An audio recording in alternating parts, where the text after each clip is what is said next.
There is a storm in each of us, a storm that rages through our thoughts, rolls off our lips, and bleeds into the choices we make. And yet, in that storm lies a sacred power.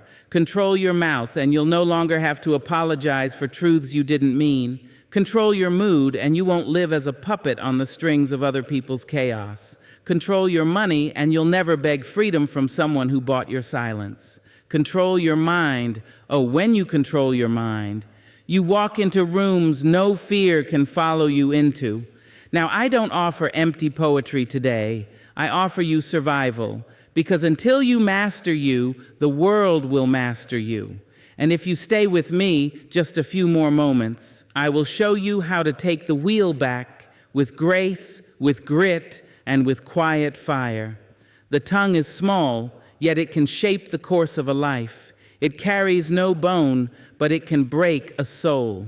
With a single sentence, you can ruin a reputation, ignite a war, or sow doubt in a heart that once bloomed with joy. And with another, you can mend wounds, build bridges, or breathe hope into a spirit too tired to keep going. Your mouth is a sacred instrument. It is the drum of your soul, the trumpet of your beliefs, the flute of your wisdom. What you say and what you don't reveals who you are more than your clothes, your titles, or your degrees ever could.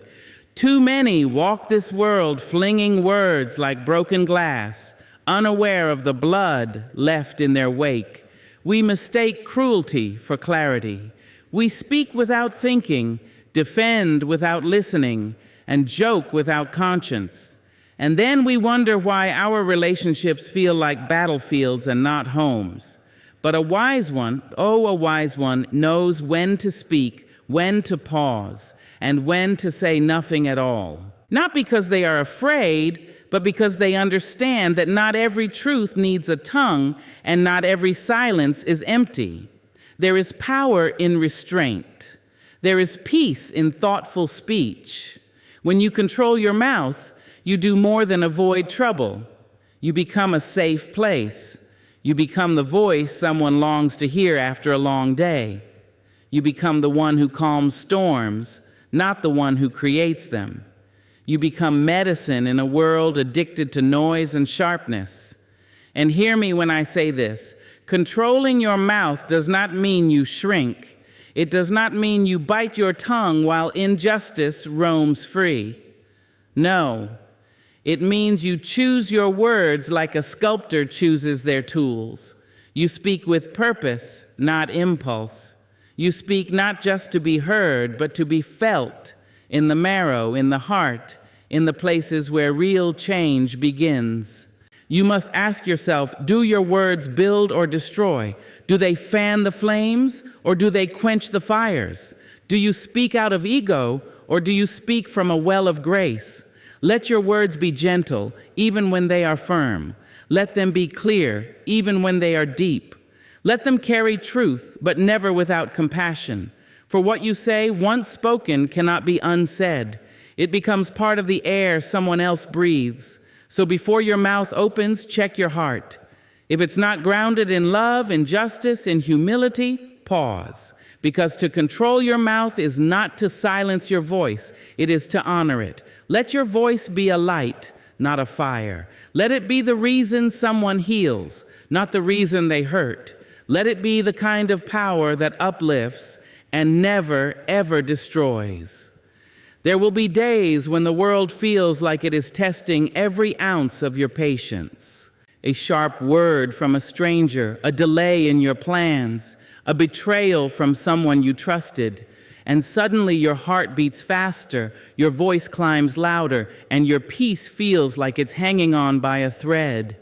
And in that moment, it is easy to believe that you have to react, that your anger must speak, your sadness must show, your frustration must be known.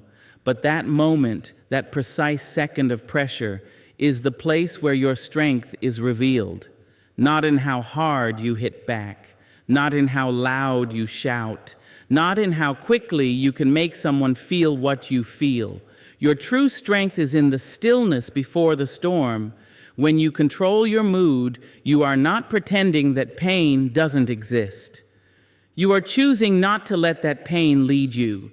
You are refusing to let temporary emotions build permanent damage. Anyone can react. That's easy. That's natural. But it takes power, real, soul-deep power, to pause, to breathe, and to choose your response with wisdom. You must understand, emotional maturity is not the absence of emotion. It is the mastery of emotion. It is knowing what you feel, allowing yourself to feel it fully, and then deciding what action honors both your spirit and the situation. It is owning your energy, not dumping it onto others like a burden too heavy to carry alone. Let me tell you, people will test you. Life will hand you moments designed to provoke you. And if you don't have discipline over your emotional self, you will find yourself constantly at the mercy of other people's moods. Your day ruined by someone else's rudeness. Your peace stolen by a stranger's opinion. Your joy punctured by the unpredictable winds of this world. But when you master your mood, when you learn that you can feel everything and still remain rooted, you become unshakable. You don't chase drama. You don't need to be right in every conversation. You don't collapse under criticism, and you don't explode at inconvenience. You start to respond with clarity, not chaos. You stop allowing other people to drag you into their storms because you have built your own sky, vast, calm, and untouchable. Emotional maturity means you've stopped giving your power away. You don't allow someone's bad attitude to dictate your tone. You don't become the anger you receive.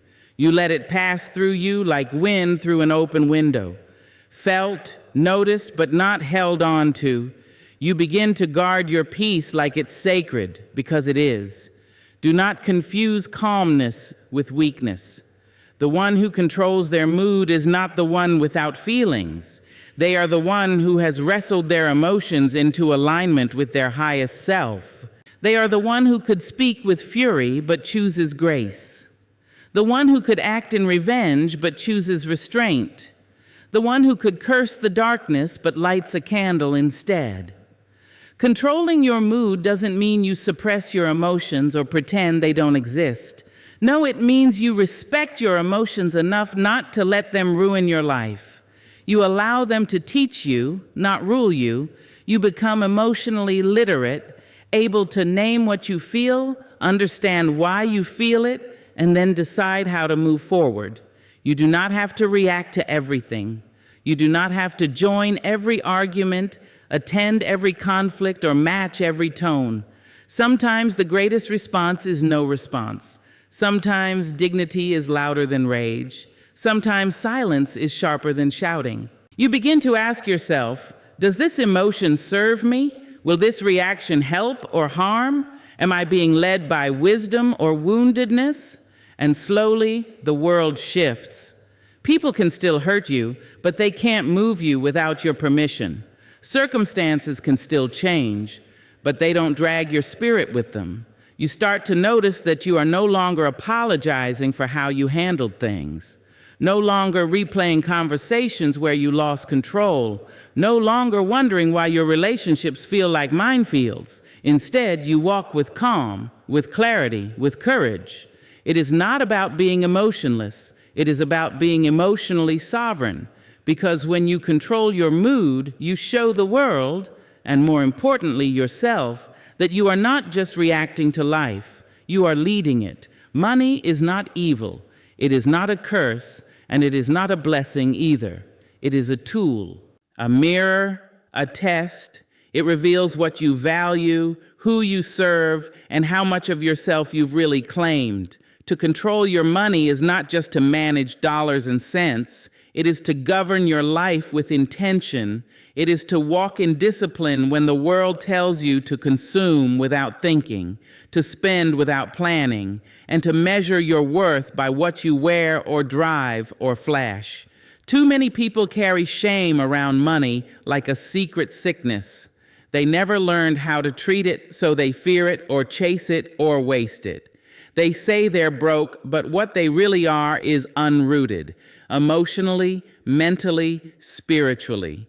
because money is rarely just about money. It is about choices.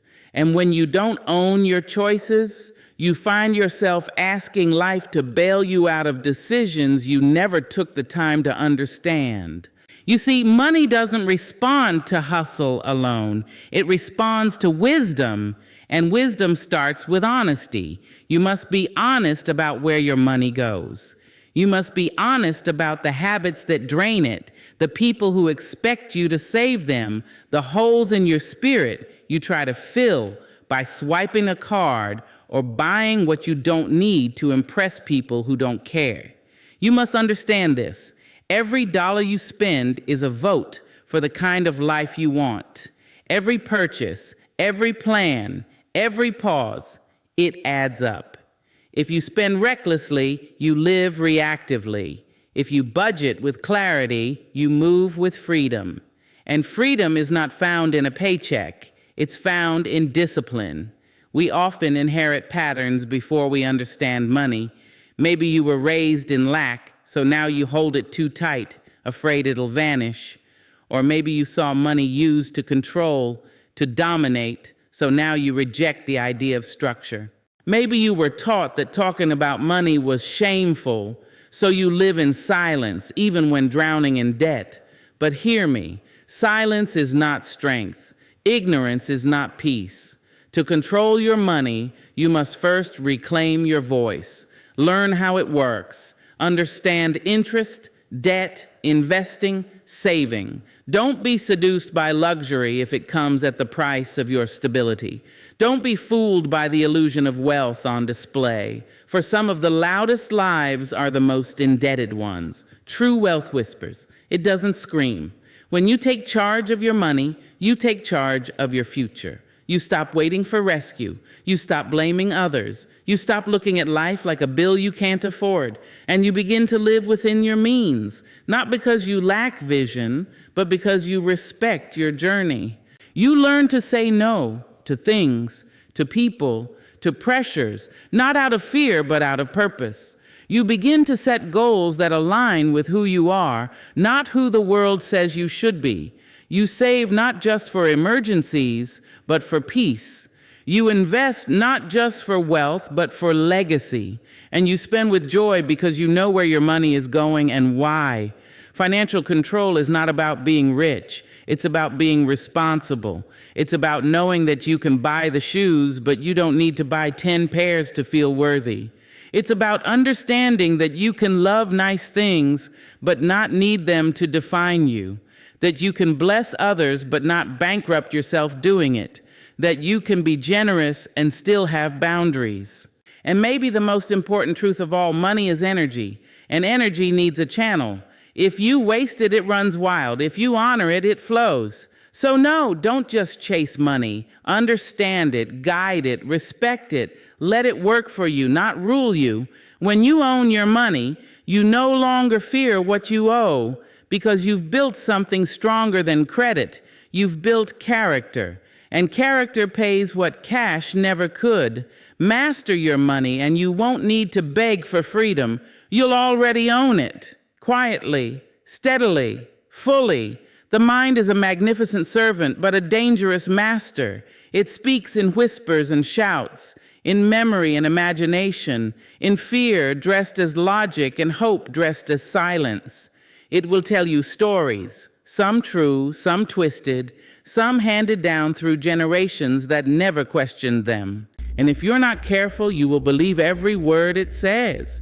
You will mistake its noise for your identity, its panic for your path, its confusion for your calling. But let me tell you now, you are not every thought you think. Just because the thought came doesn't mean it deserves a seat at your table. Just because it visited doesn't mean it belongs in your home. The mind is a place where dreams begin, yes, but it's also where doubts grow like weeds if left untended. It will hand you 1,000 what ifs, 1,000 not enoughs, 1,000 never will be's, but those aren't prophecies, they're echoes, echoes of past pain, echoes of someone else's fears, echoes of a world that profits from your insecurity. And so you must stand guard, not with fists, but with awareness, with stillness, with grace. You must learn to hear your thoughts without becoming them, to see them without obeying them, to question them without fearing them. Ask yourself, who told me that I couldn't? Who convinced me that I wasn't enough? Who planted the idea that I must suffer to be worthy, must shrink to be loved, must succeed to be seen? Sometimes it wasn't a person. Sometimes it was an experience. A moment when life broke something in you that was too young to name, and now the mind holds it like a rule book. But just because the mind remembers pain doesn't mean it has to repeat it. You have the power to retrain your mind, to speak back to it, to rewire the pathways that were built in survival mode and walk instead in wisdom.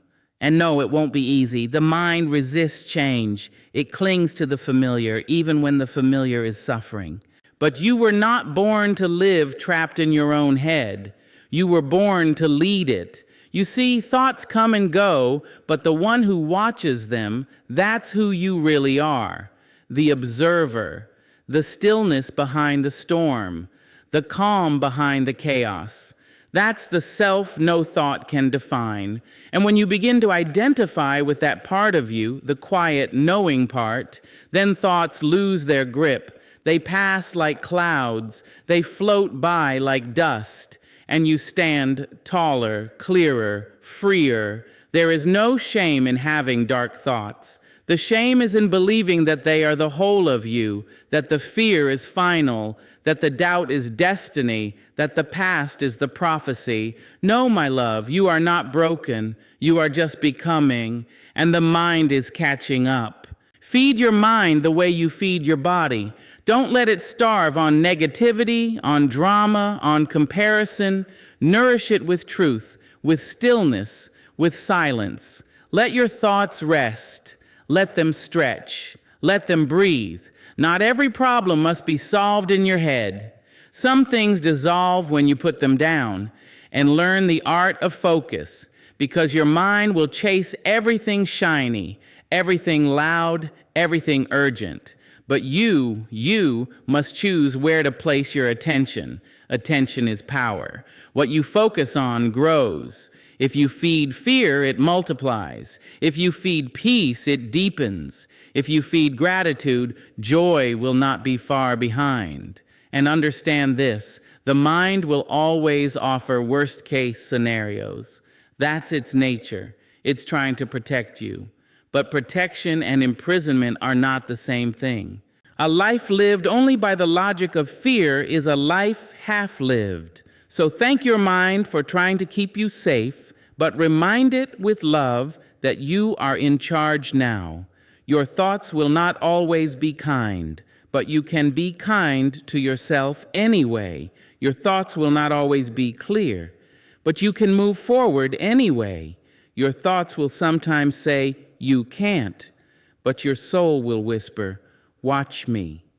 And that voice, that soul voice, is the one you must learn to trust above all, because the mind is loud, but the truth is quiet. And if you learn to be still enough, quiet enough, brave enough to hear it, you will begin to live not as a prisoner of your thoughts, but as the author of them.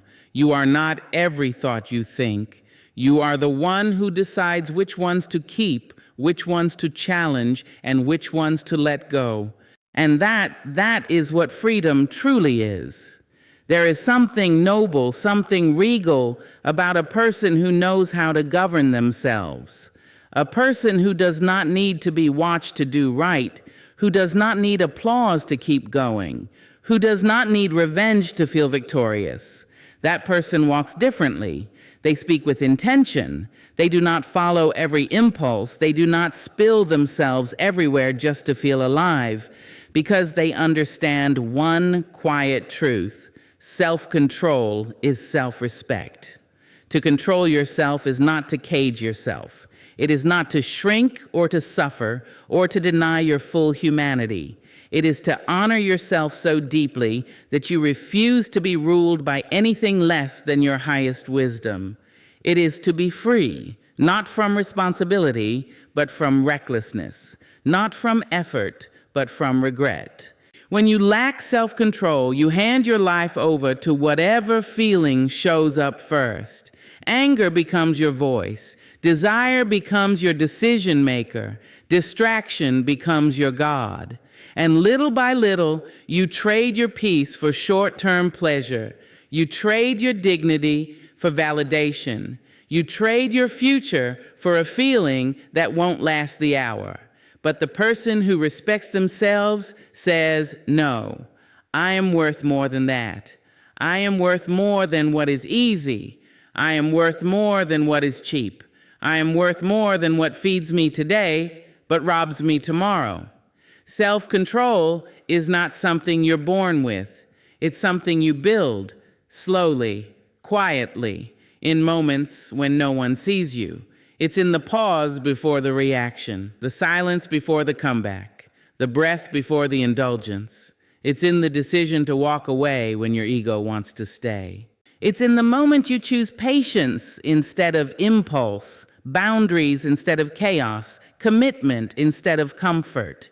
The world will test you. Your past will tempt you. Your mind will try to convince you that discipline is denial, but it is not. It is devotion.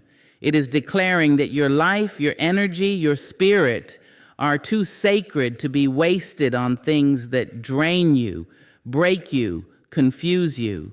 You do not belong to your anger. You do not belong to your cravings. You do not belong to your past habits or your worst days. You belong to the part of you that knows better, even when it feels hard. And make no mistake, it will feel hard. Every act of self-control is an act of war against the weaker parts of yourself. But that war, it's worth it, because every time you say no to what pulls you down, you say yes to what lifts you up. People confuse freedom with doing whatever they want, but true freedom, the kind that lasts, comes from discipline, from knowing that you can feel a thing without obeying it, that you can be tempted without surrendering, that you can want something and still walk away because it costs too much of your soul. When you live with self-control, you walk through the world with peace. Not because everything is easy, but because you are steady. You know who you are, you know what you stand for, and so no matter what chaos swirls around you, you do not crumble. You choose, you pause, you protect your peace like a crown. You begin to speak less and listen more. You begin to plan more and panic less. You stop reacting to everything like it's personal. You stop explaining yourself to people who are committed to misunderstanding you. You stop chasing, proving, pleasing, because you have found something deeper inside yourself, direction. That is self-respect, not the loud kind that demands attention, but the quiet kind that commands it. The kind that holds you upright when life pushes you sideways. The kind that doesn't need validation because you've already been validated by the choices you made when no one was watching. You owe it to yourself to be someone you can trust, to become your own sanctuary, to be the one you can count on, even when everything else fails. That is what self-control builds, not perfection, not rigidity, but integrity. And when you walk in integrity, your path becomes clearer. Your life begins to align. So don't just chase outcomes, build habits. Don't just pray for change, practice it. Don't just dream of a better life. Live like someone who deserves it, Not someday, but now, because you do. And when you honor yourself through discipline, you remind the world, and more importantly, you remind you that your life is worth protecting, that your peace is worth preserving, that your power lies not in how loudly you speak or how fast you move, but in how firmly you stand. You don't need to control the world, you just need to master yourself. And that right there is where greatness begins. People speak of freedom as if it's a door someone else must open, as if it's something to be given, something to be granted by a title, a job, a person, a government, or a lucky break. But freedom, the real kind, the kind that no one can take and no moment can steal, that kind of freedom is born the moment you choose to lead yourself. You cannot be free if you do not know how to follow your own direction. You cannot be free if your choices are dictated by pressure, by fear, by habit, or by the loudest voice in the room. And you certainly cannot be free if you have not yet decided who you are and what you will stand for when no one is clapping, when no one is watching, when no one is coming to save you. The person who is waiting for someone to rescue them will always be waiting. But the person who rises and says, I will guide myself, I will choose for myself, I will take responsibility for my path, that person unlocks something deeper than independence. They unlock authority over their own spirit. You see, leadership is not just for those who hold a title. Leadership begins in the quiet moments of decision. It begins when you hold yourself accountable, when you don't blame your upbringing, your wounds, or your circumstances for every turn in the road. It begins when you stop looking outward for permission and start building inward with discipline. To lead yourself is to look in the mirror and say, I will no longer be at war with who I am. I will no longer be dragged by my emotions, my weaknesses, or the stories that no longer serve me. I will chart this path, and I will walk it with integrity. You don't have to have it all figured out to lead yourself. You just need to listen to that still voice inside that says, you were made for more than surviving. You were made to live with intention, to speak with clarity, to walk with purpose. You were made to rise, not just once, but over and over again, every time you fall into doubt, into old patterns, into the comfort that keeps you small. Freedom isn't found in doing whatever you want. It's found in doing what aligns with your deepest truth, even when it's difficult. It's found in turning down the noise and tuning into your own rhythm. It's found in making decisions that don't just feel good today, but will feel right years from now. When you lead yourself, you stop looking for someone to set the tone for your life. You become the one who sets it. You become the one who says, this is what I accept. This is what I expect. This is how I show up, no matter who else does or doesn't. You learn how to regulate your own emotions, not because you're cold, but because you're wise enough to know that not every storm deserves your thunder. You learn how to delay gratification, not because you don't want joy, but because you want lasting joy. Not the kind that fades, but the kind that builds something. You learn how to say no, not just to others, but to your own impulses, to your own distractions, to your own fear, and you learn how to say yes to growth, to peace, to responsibility, to becoming someone who can be trusted with their own future. Freedom doesn't mean the absence of boundaries. It means choosing the ones that serve your becoming.